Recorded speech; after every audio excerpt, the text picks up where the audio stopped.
ngenzela ifavor yokuthi ungajiki imfundiso just to please labantu labo. Okanye ungayijiki iqiniso levangeli ukuze uphilisane kahle nalabantu. Amen.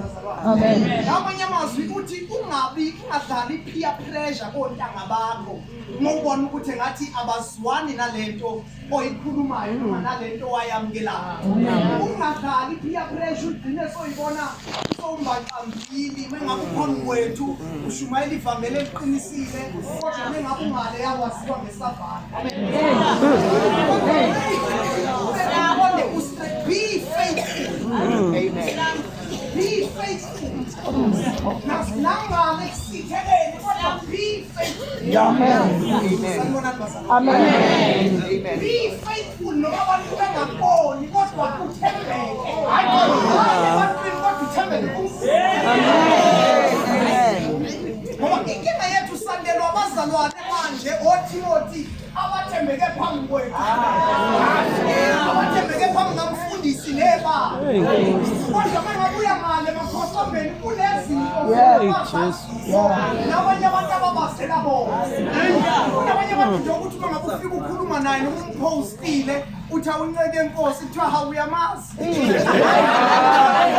Futhi hayi ngathi ngokubanga okwaziwa.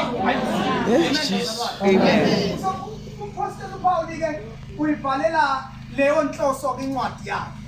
Kodwa uyangimangaza mengabe eqala ebhala lencwadi Themba mfowethu.